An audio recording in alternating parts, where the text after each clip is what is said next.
ஓம் முருகா போற்றி. ஓம் சரவண பவ. என் அன்பு குழந்தையே, உனது துயரங்கள் எல்லாமே விரைவிலேயே ஒரு முடிவுக்கு வரப்போகிறது. தேவையில்லாமல் உன்னுடைய கண்களை நீ கலங்க வைக்காதே. மகிழ்ச்சியாக இரு. நான் இருக்கும்போது எதற்காகவும் நீ கலங்கக்கூடாது. என்னை மீறி எதுவும் நடக்கப் போவதும் இல்லை.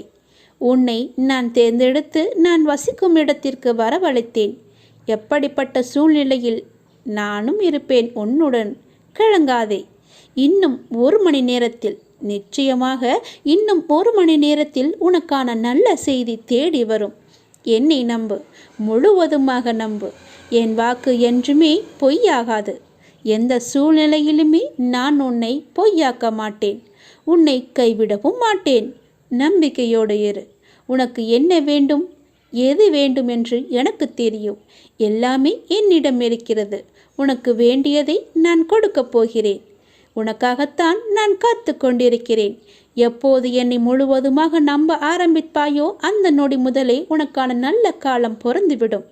கவலைப்படாதே. உனக்கு இப்போது மாயை என்ற வலை, கர்மா என்ற துன்பம் உன்னை துரத்தி கொண்டு இருக்கிறது. அதிலிருந்து விடுபடுவதற்காகத்தான் நீ என்னை நம்பு என்று சொல்கிறேன். நீ என்னை நம்பினால் உனக்கு நிச்சயமாக 1 மணி நேரத்தில் நல்ல செய்தி உன்னை தேடி தானாகவே வரும்.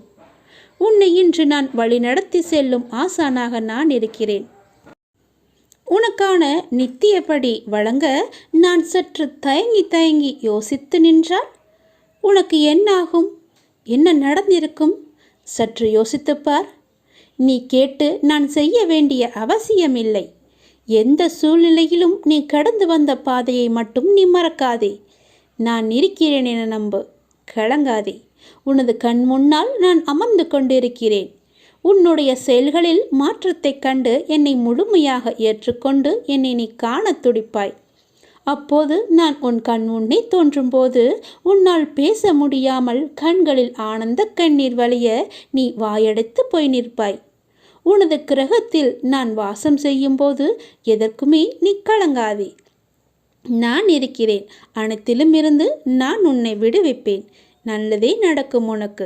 உனக்கான எல்லா நல்லதுகளையுமே நான் நடக்க வைத்து உன்னை உயர்த்தி பார்க்க போகிறேன். உனக்கு வேண்டியதை செய்ய நான் இருக்கும்போது எவரிடத்திலும் போய் நீ நின்று கொண்டிருக்காதே.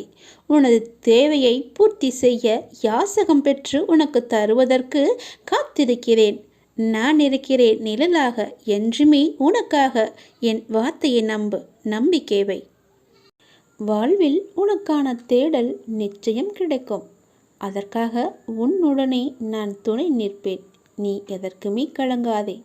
உன் தேடல் எதுவோ அதை நோக்கி நீ பயணப்பட்டு கொண்டே இரு. என் துணை நிச்சயமாக உனக்கு இருக்கும். உன் கண்ணில் வடியும் கண்ணீரை துடைக்க நானே வருவேன். நானே உனக்கு துணையாக இருப்பேன். நீங்கள் சற்று திரும்பி பாருங்கள்.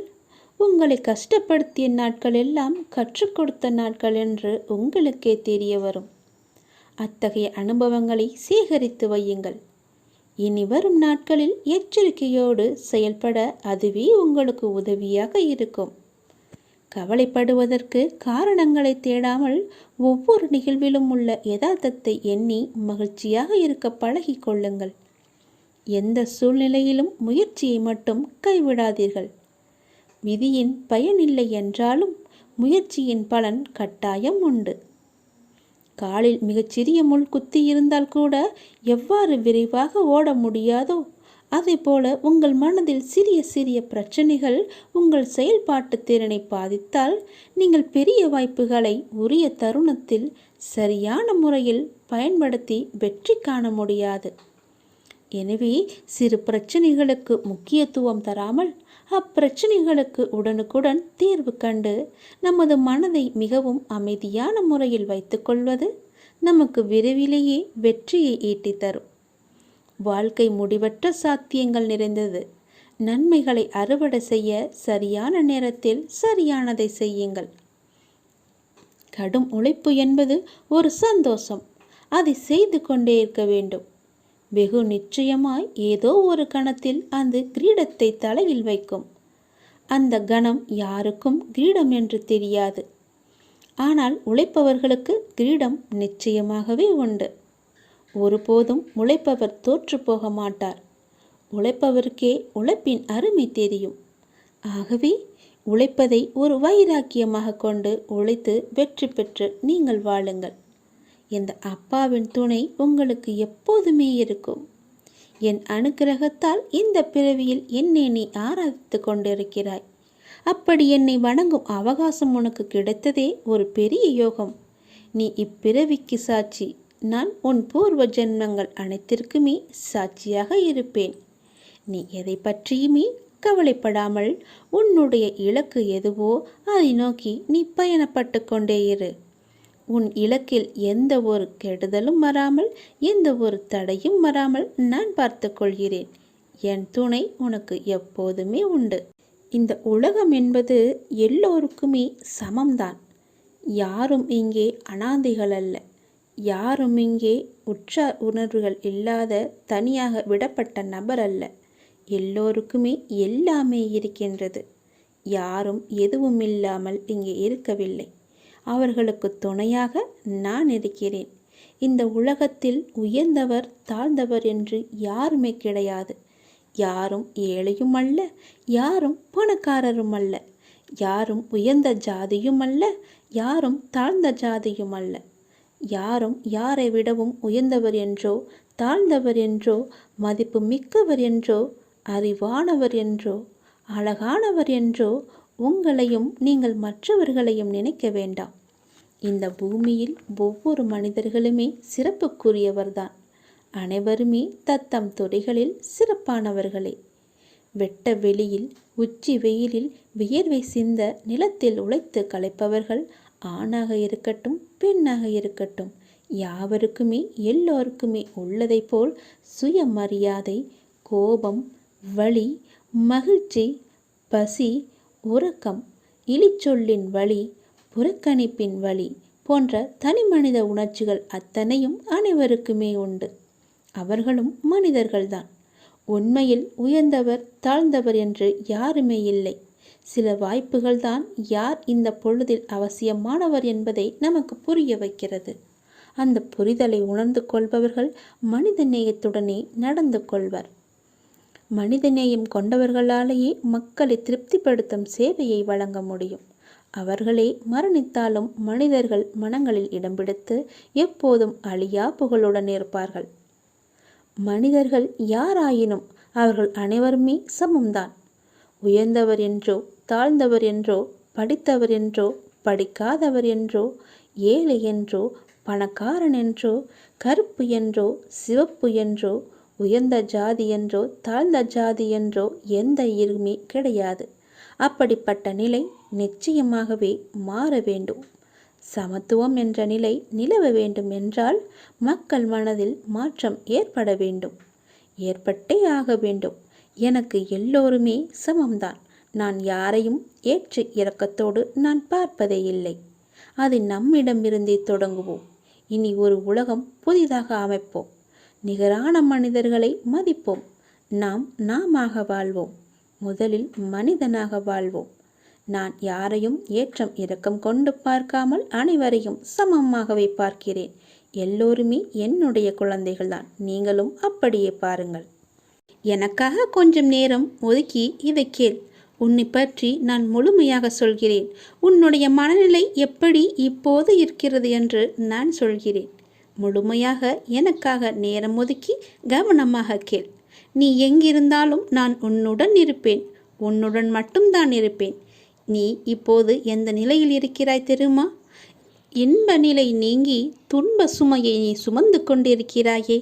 அனுபவிக்க இன்னும் என்ன இருக்கிறது என்ற அளவில் துன்பத்தின் எல்லை வரை சென்றுவிட்டு வெறுமையாய் நின்று என் சன்னதியில் எனது முகத்தை உற்று பார்த்து அழுது கொண்டிருக்கிறாய். உன்னை நான் கண்டு கொள்ளவில்லை என்று நினைத்தும் கொண்டிருக்கிறாய். உன்னை கரிசனத்தோடு நான் கவனித்து கொண்டுதான் இருக்கிறேன். ஒவ்வொரு முறையும் உன்னை தைரியப்படுத்தி கொண்டுதான் வருகிறேன் என்பதை நீ நினைவுபடுத்திக்கொள். நான் உனக்கு ஒன்றும் செய்யவில்லை என்று மட்டும் நினைத்து விடாதே. உனக்கே தெரியாமல் நான் பல விதத்தில் உனக்கு உதவி கொண்டிருக்கிறேன். இன்னும் நீ கடந்து போக வேண்டிய தூரம் கொஞ்சம் மட்டும்தான் இருக்கிறது. அதுவரை எல்லையற்ற பொறுமையோடு நீ காத்திரு. உனக்கு மிகவும் பொறுமை தேவை. தீவிர நம்பிக்கையோடு உனது சுமையின் கணம் தெரியாமல் இருப்பதற்காக எனது நாமத்தை நீ உச்சரித்தபடியே இருக்க வேண்டும். எனது சத்தத்தை உணர்வுள்ள நீ கவனித்துக்கொண்டு அதன்படி நடந்து கொள். அப்போது உனக்கு ஆறுதல் கிடைக்கும், மன நிம்மதி கிடைக்கும்.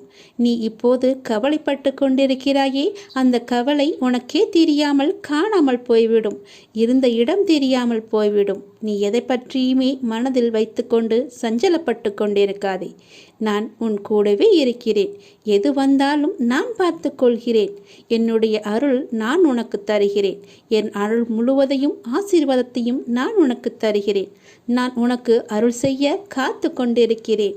இப்படியெல்லாம் நான் செய்யும்போது நீ எதற்காக வீணாக கவலைப்பட்டு கொண்டு உன்னை நீயே வருத்தி கொண்டிருக்கிறாய்? வேண்டாம் தங்கமே. வீசும் காற்றுக்கு அளவுகோல் தெரியாது. பாய்ந்து சுழன்று வரும் அலையான நீருக்கு அளவு கிடையாது. சுடர் கொண்டு எரியும் நெருப்புக்கு அளவை எட்ட முடியாது. பரந்த ஆகாயத்திற்கு எல்லை என்ற அளவுகோல் இல்லை. நீளம் என்ற பரந்த பூமிக்கு ஆழங்களின் அளவுகோல் இல்லை. நீ போகும் தூரத்திற்கும் கடக்கும் பாதைக்கும் உன் அனுபவங்களுக்கும் அளவுகோல் உண்டா? இவற்றுக்கே இல்லை என்ற போது உன் வெற்றியை மட்டும் உனக்கு அளவுகோல் வைத்தால் நான் கொடுப்பேன். உனக்கான எல்லாமே தக்க சமயத்தில் கொடுத்து நான் உன்னை வாழ வைப்பேன். உன்னுடைய பாதைகள் எல்லாமே தெளிவாகும் காலம் வந்துவிட்டது. பணிகள் படர்ந்து இருள் சூழ்ந்த கஷ்டங்கள் எல்லாமே விலகி போகப் போகிறது. உன் மனம் நொந்து போன விஷயங்கள் எல்லாமே இப்போது உன் மனம் மகிழ்ச்சி அடையும் அளவிற்கு இனிமேல் ஒன்றின் பின் ஒன்றாக நிகழப்போகிறது. நிம்மதி என்ற மலர் உன் வீட்டில் பூக்கப் போகிறது. உன் மனதில் மலரப் போகிறது. இனிமேல் தென்றலாய் வசந்தமாய் நீ எப்போதும் வசந்த காற்றை சுவாசிக்கப் போகிறாய். நீ எதற்காகவுமே பயப்படாதே, கலங்காதே.